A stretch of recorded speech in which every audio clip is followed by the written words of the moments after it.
Capítulo 9. Frente a la incertidumbre. Reprimida. Debo decir que hago una cosa rara. Bueno, sí, la verdad es que no es la única, pero esta en particular resulta en verdad rara, sobre todo para Nick, quien la considera súper extraña. No estoy muy segura de por qué. No es algo ilícito, inmoral ni caro. Dudo mucho que inspirara tipo alguno de documental embarazoso. Sin embargo, tengo que reconocer que es un tanto peculiar. Empezó cuando era una niña, yendo de un lugar a otro con mis padres por la carretera, con casa en todas partes y en ninguna. Llegábamos a una nueva ciudad, encontrábamos la siguiente iglesia en la que estaba previsto que cantáramos, nos preparábamos y cumplíamos con nuestro espectáculo. Después, pernoctábamos en casa de alguien como invitados hasta la hora de volver a emprender el camino. Tras unos cuantos años viviendo la vida en el Honda, la cosa mejoró y conseguimos una casa rodante. Era de color crema claro, con unas rayas vermellón y azul que cruzaban el chasis. ¡Que me hablen de lujos! Hasta tenía un toldo extensible como la casa rodante de Barbie, de manera que cuando nos deteníamos en un camping, podíamos correr esa cosa y listo. Creábamos todo el espacio de un salón exterior, completado con tumbonas. Daba la sensación de placer y lujo. Yo me quedaba en la banqueta, cama, de la parte delantera de la caravana, mientras que mis padres dormían en el diminuto salón trasero. Ahora teníamos cocina, baño, salón. Ya no necesitábamos quedarnos con extraños ni con la familia extendida. Podíamos llevarnos más cosas, unos cuantos atuendos más, unos cuantos artículos que nos hacía sentir que teníamos un lugar, aunque éste se moviera casi a diario. Teníamos un sitio para descansar. Pudimos ver todo tipo de campings a lo largo de todo el país. Mientras viajábamos entre fechas de actuación, aparcábamos la casa rodante a la sombra de una montaña, bajo altos pinos o en la inmensidad de una pradera. Hacíamos un amplio giro a la izquierda y nos deteníamos en la parcela del camping designada, rodeados por el olor vago de miles de hogueras anteriores como si fuera incienso. Durante un día o dos disponía de un patio y una vista de mi propiedad. Empezó a dárseme realmente bien lo que yo denominaba hacer amigos de camping. Me juntaba con otros niños que también acampaban con sus familias y enseguida forjábamos amistad. Creábamos clubes secretos, resolvíamos misterios y jurábamos no contárselos a nadie. Yo formaba lazos con rapidez. Concentraba la interacción social de todo un año en unos pocos días. La mayoría de aquellos niños acampaban de verdad. Vivían una exótica experiencia fuera de la rutina predecible y segura de los suburbios. Para mí, era la experiencia doméstica más convencional que tenía. La vida podía volverse una rutina, con los hornillos del camping resplandeciendo en la mañana y el aroma del tocino y el café, con acuerdos no mencionados pero honrados en cuanto al ritmo de la vida de acampada. Las personas empezaban a salir de las tiendas y los remolques a la misma hora cada día. Los niños jugaban al escondite y construían fuertes. Nuestras madres nos llamaban para comer y cenar. Las hogueras parpadeaban como farolas callejeras al anochecer. Rutina, previsibilidad, comodidad. Luego, mis amigos tenían que marcharse, regresar a la normalidad de sus suburbios. O yo tenía que subir a bordo de la casa rodante para la siguiente actuación. En algún punto de este marco de tiempo fue cuando esta cosa empezó. Al pensar en ella puedo remontarme hasta los días de la casa rodante. Estábamos en una nueva ciudad. Cumplíamos con los compromisos o servicios de la iglesia para los que nos habían contratado. Y después nos dedicábamos a explorar un poco el entorno o la región en la que nos encontráramos. Yo sabía que no teníamos espacio para pedir el souvenir habitual como animales de peluche, figurillas frágiles o rompibles, o cualquier cosa por el estilo. Sin embargo, sí inventé algo que mis padres podían conseguir casi siempre para mí, algo que pareciera útil y no ocupara demasiado espacio. Loción y perfume. Y cualquier cosa hermosa o producto de limpieza que oliera bien y que puedas imaginar. Algo que se llevara encima, útil, adquirible en pequeños contenedores. Reuní una infinidad de bálsamos, cremas y ungüentos procedentes de todo el país. Y aquí es donde la cosa se vuelve extraña. Bueno, al menos en opinión de Nick. Yo lo consumía casi por completo, fuera lo que fuera. Pero entonces, al llegar a las 2 últimas gotas, chorrito u onza, lo reservaba y lo guardaba. Porque, ¿qué tal si no volvíamos nunca más al lugar donde lo había comprado? ¿Y si estos fueran los últimos instantes en que su fragancia flotara a mi alrededor? Los científicos nos señalan que el sentido del olfato es uno de los que desencadenan los recuerdos más fuertes de las personas. Y ciertamente ese es mi caso. Podía abrir un pequeño frasco de alguna poción comprada hacía años y enseguida acudía a mí el recuerdo de dónde me encontraba con mi madre y mi padre, dónde habíamos cantado, cómo eran las personas y lo que yo había hecho allí, como un recuerdo flotando en la ola de un resto en una botella. Y esa práctica no ha cesado nunca, ni siquiera ahora que tengo un lugar al que llamar hogar y una casa que mantener, con pollos que me necesitan. A pesar de las superficies limpias y la falta de desorden en mi casa blanca y negra, una colección escondida acecha por ahí. Podrías abrir el armario bajo el fregadero de la cocina y ver un espacio bien organizado con los productos de limpieza que esperarías encontrar. Sin embargo, solo yo sé la verdad. Ahí abajo, como parte de esa primorosa colección, hay un par de botellas de solución limpiadora en aerosol. Y sé que solo quedan un par de chorros en cada una. Pero me encanta cómo huelen. Tengo claro que ese aroma particular del producto es realmente difícil de encontrar, y estoy segura de que han dejado de fabricarlo. Por eso las guardo. Las reservo para cuando tenga visitas, para recordar su fragancia, para no olvidar, para no perder algo, aferrándome a las manecillas del reloj al atesorar un poco de ello. Esto no solo ocurre en la cocina, también en mi colección de perfumes y lociones, mis productos para el lavado y mis ambientadores. Esto me proporciona una sensación de seguridad en un mundo lleno de dudas, en el que mis productos favoritos no cesan de cambiar o quedar descontinuados. La seguridad en una infancia incierta en la que nunca sabía con antelación dónde estaría al día siguiente. La seguridad de depender de mí misma, de poder agarrar algo y negarme a usarlo, todo en un intento de limitar la carencia. A Nick le parece extraño. ¿Está bien? Es raro. Pero todos hacemos cosas extrañas intentando capturar un aroma de seguridad en un mundo que cambia y se transforma todo el tiempo en este camping al que llamamos vida. Tengo un superpoder. En realidad es un don. Me digo a mí misma que soy una supermamá en la escuela. Estoy decidida a ganar la capa. La capa de supermamá del salón de clases. Sería fantástico, ¿verdad? Tal vez se deba a que solo pude probar un poco de la vida en la escuela pública antes de ponerme en la carretera con mis padres durante mi infancia. Quizás sea por las películas y los libros que absorbí que contenían historias de chicos en la escuela, sus escritorios, sus taquillas, las carpetas Trapper y los estuches de Lisa Frank.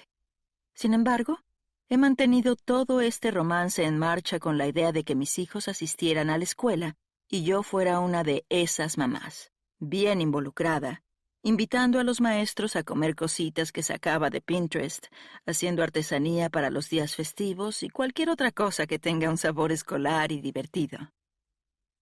De ahí ese superpoder mío. Más que el escenario, los premios y los álbumes de platino, más allá de cualquier otro logro que yo pueda haber alcanzado, solo quiero ser la mejor mamá del salón de clases. ¿Es mucho pedir? Y para ser sincera, lo estoy logrando. De verdad que sí. Al menos es lo que me dicen. Aquí es donde insertaría un emoticono de guiño, si pudiera. ¿Necesitas que te plastifique algo? Yo soy tu chica. ¿Necesitas que planifique un evento para la fiesta de San Valentín que también tenga en consideración a los niños que no pueden consumir lácteos, gluten, azúcar, nueces o colorante rojo del número 40? Lo que precises, aquí estoy yo. Esa actuación de padres es, por un gran margen, el trabajo favorito de mi vida. Y además me permite acechar y espiar a mis hijos de un modo que parece altruista y útil en vez de intimidante. Como dedico mucho tiempo a estar en la escuela de los niños, conozco muy bien a los maestros y al personal. Me siento agradecida por las amistades y la comunidad que tengo allí, un círculo estupendo de personas cuyo interés es que a los niños les vaya bien y les guste aprender.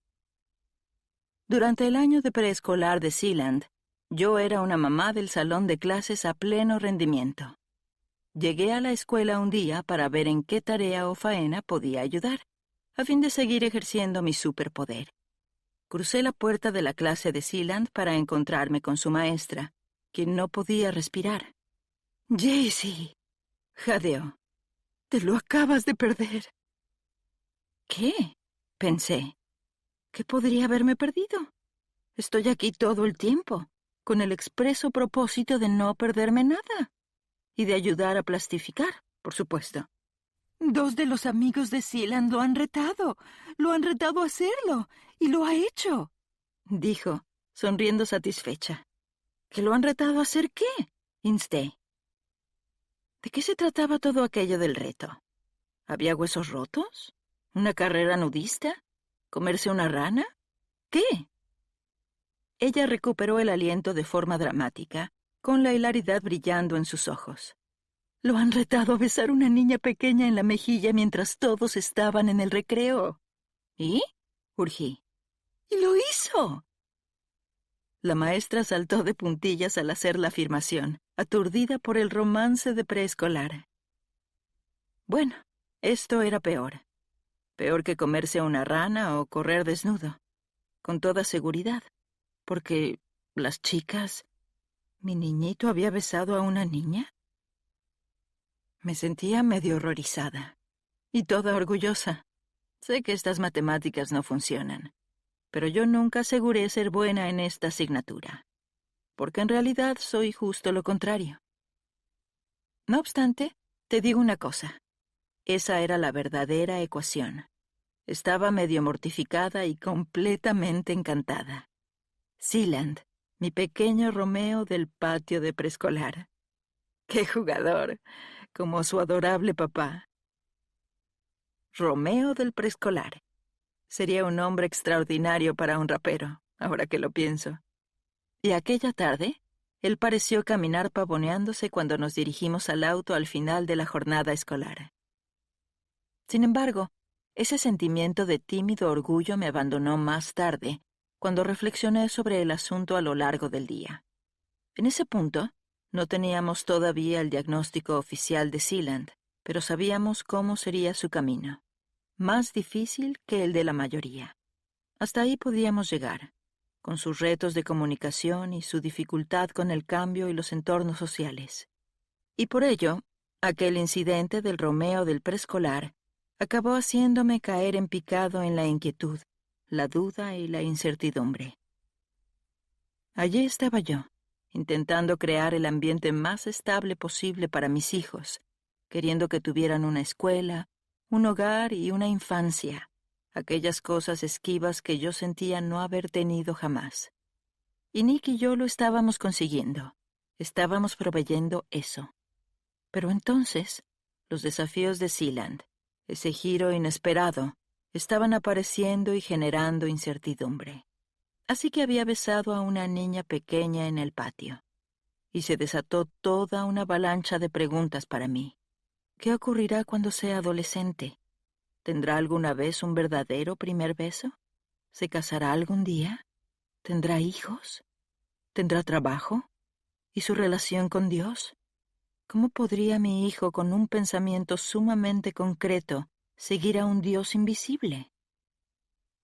Era como si yo quisiera reprimir a Sealand, conservando esa última sensación de normalidad antes del comienzo del siguiente año escolar, y del siguiente, y del siguiente. Esa es una de las cosas demasiado complicadas del autismo. Los otros chicos en realidad no parecen notar nada en un niño en el espectro de las edades más jóvenes, en los cursos más bajos. Sin embargo, con el paso de cada año, las diferencias entre Sealand y sus compañeros de clase se harían más pronunciadas. Incluso en el preescolar, yo sabía por intuición que la cuesta estaba a punto de hacerse más pendiente. Estábamos a punto de abandonar este terreno familiar de cortar y pegar, de colores primarios y sopa de letras. Los amigos campistas que había hecho durante este año iban a empaquetar sus cosas y dirigirse a una experiencia de primer grado diferente a la de Sealand. La mayoría de ellos avanzaría sin esfuerzo hasta la siguiente parada prevista en sus vidas, mientras que él tendría que luchar para dar cada paso. Y en mi corazón, solo por ese pequeño besito rápido del recreo, me encontré de nuevo luchando, librando con desesperación la batalla interior de querer una bocanada más de la normalidad que creía haber creado, de anhelar poner de alguna manera en un frasco manejable el inminente cambio. No soy la única mamá que haya reservado los últimos restos de sus recursos y seguridad en una botella. No, hay una en la Biblia. Tenía un frasco de aceite y estaba guardando el poquito que le quedaba. Se había casado con un hombre de la compañía de los profetas, por así decirlo. Yo ni siquiera sabía que existiera algo llamado compañía de los profetas, pero el Antiguo Testamento habla de ello. Eran hombres que a veces acompañaban a un profeta cuando éste tenía que hablar y se ocupaban de la música, los cánticos y tal vez tocaban instrumentos.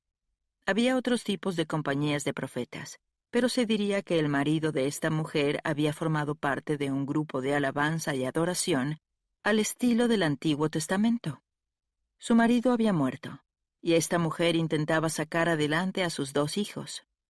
Eliseo, perteneciente al tipo de profetas que habla, pasaba por la ciudad y la mujer lo detuvo.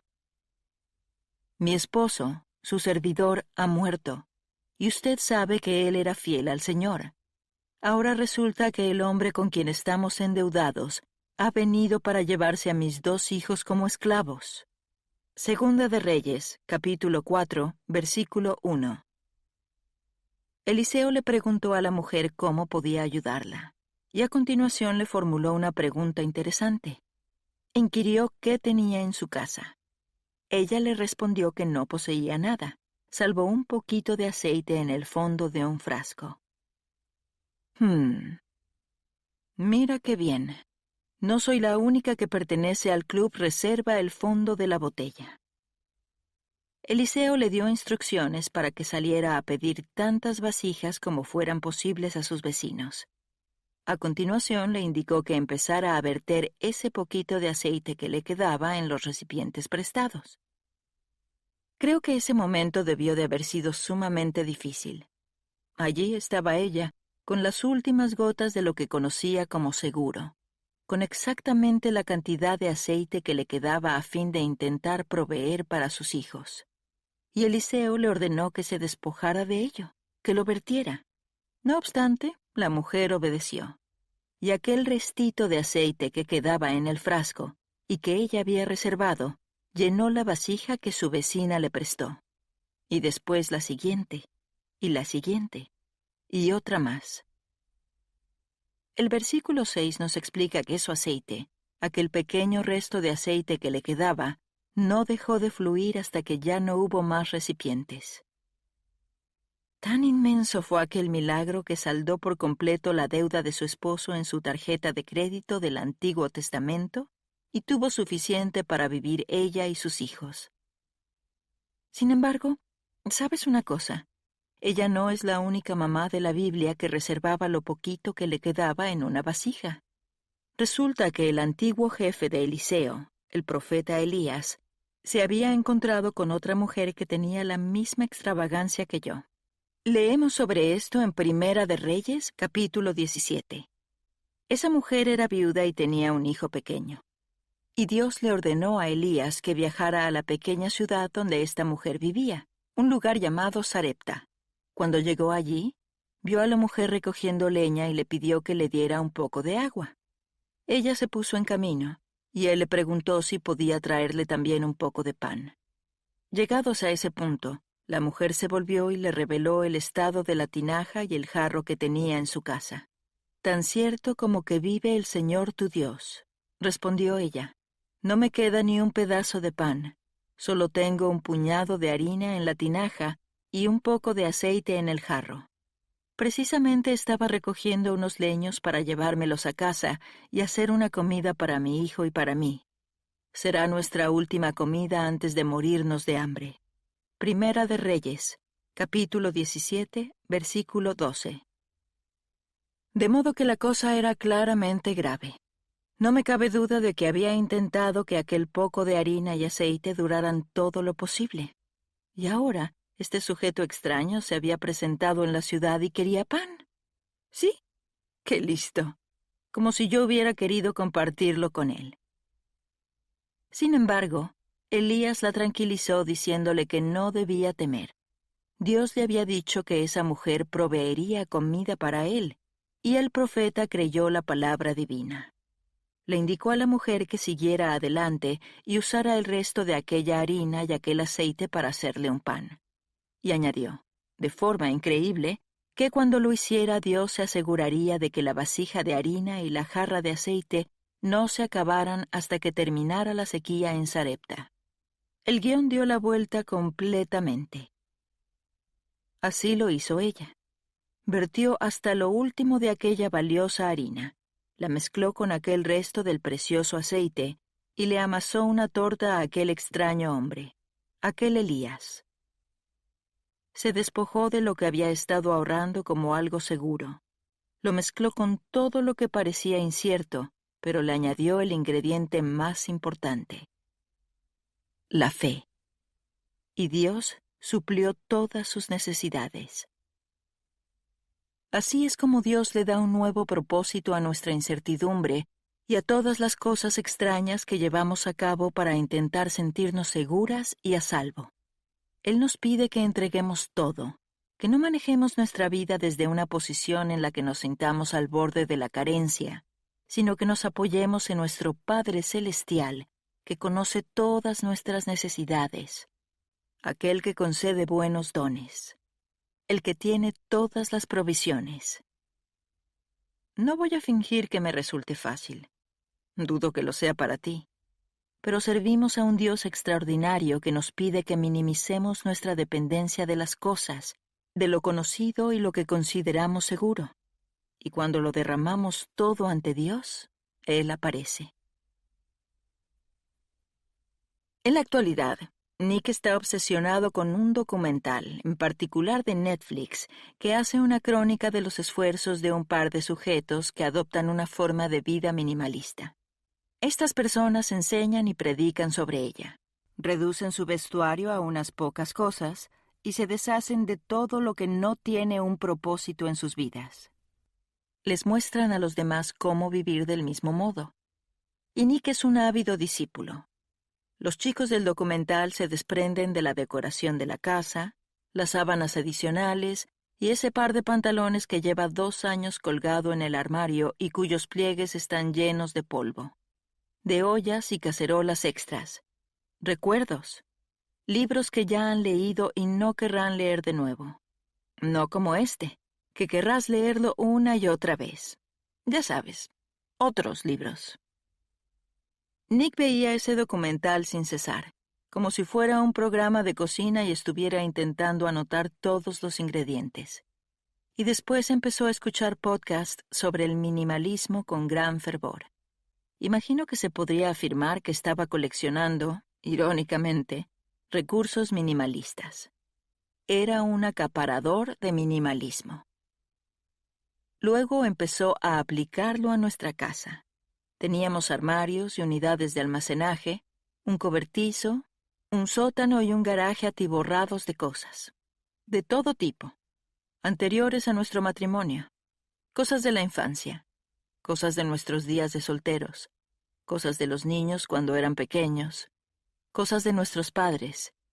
Y aunque siempre me han gustado las superficies limpias y sin decoración recargada, no me importa en absoluto utilizar puertas blancas, para esconder cosas en los armarios detrás de ellas. Nick trajo grandes bolsas de plástico negras para basura. No me dio órdenes, no me presionó ni me estuvo fastidiando al respecto. Solo comenzó, sin prisa pero sin detenerse, a revisar todas sus cosas. Empecé a verlo recorrer el largo pasillo desde nuestro dormitorio hasta el salón arrastrando una enorme bolsa negra de basura tras él. Llegaba hasta la puerta principal, añadía la última bolsa a otras dos que ya tenía en la parte trasera de la camioneta y desaparecía camino de Goodwill. Luego regresaba a casa y a lo largo de los días siguientes añadía más cosas a más bolsas negras de basura. Con el tiempo, semana tras semana, nuestra casa empezó a verse más espaciosa. Había más espacio para respirar. Su parte del armario estaba organizada, utilizable. Guardaba sus zapatos favoritos, sus 2 cinturones, las camisas que más le gustaban. Él empezó por el garaje. Las herramientas que yo había olvidado que ya teníamos comenzaron a aparecer. Proyectos que yo había iniciado con ganas y nunca acabé comenzaron a desaparecer. No fueron las palabras de Nick, sino su ejemplo, lo que tuvo cierta repercusión en mi corazón. Despejar es divertido. Al principio es todo un ajetreo. Resulta bastante sencillo. Cualquier cosa que no se ha usado durante un tiempo, que está fuera de moda o ya no funciona, va a la gran bolsa negra de basura.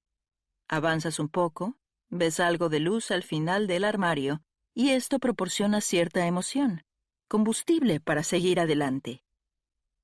Sin embargo, con el tiempo el asunto se complica un poco más. He descubierto algunas cosas que ya no parecen tener propósito en mi vida, pero a las que me siento profundamente apegada, como la ropita de bebé de mis niños. Ahora ellos tienen 10 y 11, y mi fiebre del bebé ha venido e ido. Estoy bastante segura de que la fiebre cesó cuando intentaba acostumbrar a esos 2 niños a usar el inodoro, y ellos bautizaban cada trocito libre de la pared del cuarto de baño. Así que, ropita de bebé. Probablemente podría deshacerme de una parte de ella. Pero mi corazón. Ya había hecho alguna purga en el pasado. De todos modos, cuando vivíamos en la carretera no poseía gran cosa. Sin embargo, cuando empezaron a llegar los contratos de grabación, a mis 16 años, mis padres alquilaron un apartamento y tuve mi propio dormitorio con baño. La ropa empezó a amontonarse. Los bolsos, los zapatos. ¡Ah, los zapatos! Unos cuantos años después, me compré mi propia casa y la amueblé de arriba a abajo. Muchas cosas permanecieron conmigo a lo largo de los años, aunque me deshice de una gran cantidad de ellas después de mi divorcio y mi traslado a Londres. Y también estaba todo aquello sentimental que había recopilado siendo mis hijos pequeños, durante su infancia, todos los trastos de equipamiento para bebé, juguetes cursis y todo ese rollo. No obstante, el despeje lento y constante de Nick empezó a tener efecto, y yo me puse a arrastrar las bolsas negras de basura por el largo pasillo, desde nuestra habitación hasta nuestro salón, y a sacarlas por la puerta principal hasta la camioneta y llevarlas a Goodwill. Al principio resultó duro. Era algo que iba en contra de mi naturaleza. A veces tenía la sensación de estar desagradecida con las cosas que Dios me había dado. Sin embargo, la mayoría del tiempo me preocupaba no ser capaz de reemplazar aquello que ahora estaba regalando. Esto me carcomía un poco, aun sabiendo que era absurdo. No obstante, una vez que di ese paso, bajar de la estantería ese par de zapatos que no había usado en 5 años y meterlo en la bolsa negra de basura, una vez que lo experimenté, descubrí esta divertida emoción. Alivio. Alivio de la lucha con la confianza. En realidad, esto es lo que significa la necesidad de intentar aferrarse a las cosas materiales y emocionales que nos han rodeado durante tanto tiempo y equiparamos con estar seguros. Se trata de una pelea con Dios acerca de cuánto confiamos en Él. Y cuando por fin nos deshacemos del objeto, el sentimiento, ese restito de la botella, El alivio inunda el espacio donde creímos que solo quedaría vacío. Así es como Dios les da un nuevo propósito a los lugares que nosotras pensamos que permanecerían vacíos por siempre. Cuando eliminamos lo escaso y el temor, Él lo llena con aquello que es posible y su propósito. Estoy aprendiendo esta verdad no solo en lo que respecta a vaciar mi armario, no solo con aquellos frasquitos acumulados bajo el armario de aseo, sino en lo que concierne a mis temores y mis preocupaciones por Sealand. Por mucho que he intentado aferrarme a esos pequeños frascos de normalidad, Dios me está mostrando que tiene una historia sumamente mayor si vacío por completo mis expectativas y mis miedos. Él es capaz de hacer mucho con mi poco, esos pequeños restos que reservé y que ahora estoy aprendiendo a entregarle. Su tarea es darles un nuevo propósito, y yo observo cómo Él toma los desechos de mis temores por Sealand y los convierte en una nueva visión. Observo cómo se hace con los sedimentos de mis angustiosas inseguridades y los convierte en mayor confianza. Observo cómo limpia los residuos de mi roñoso corazón y aumenta mi comprensión de su bondad. Y Él lo hará también para ti. Hay una canción cuya letra tuve el honor de participar con Aruna Abrams, Bobby Hamrick y James Slater. Es el himno de mi infancia nómada, mi búsqueda de la cura de mi incertidumbre, el viaje en el que estoy embarcada con Sealand. Se titula Confío, y creo que también es tu canción. Cuando eliminamos lo escaso y el temor, Él lo llena con aquello que es posible y su propósito. Dale la vuelta al guión. ¿Con qué estás luchando a fin de verter el pequeño resto delante de Dios? ¿Acaso se trata de una relación que intentas con desesperación mantener retenida? ¿Es un materialismo que según piensas te hace sentir que encajas? ¿Es una posición que te hace sentir segura, pero sabes que no es aquello para lo que Dios te ha llamado? ¿Qué te asusta con respecto a derramar todo tu ser delante de Dios? ¿Cuáles son tus temores a volcar esa botella y dejar que ese resto se derrame?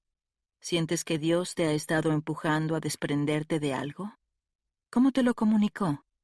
¿Es posible que puedas sentir la sensación de alivio al verter esa cosa en cuestión? Da un pequeño paso.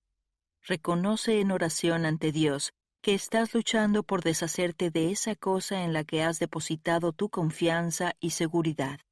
Confiésaselo a Él. Pídele su perdón. Y después escucha lo siguiente que Él tenga que decir.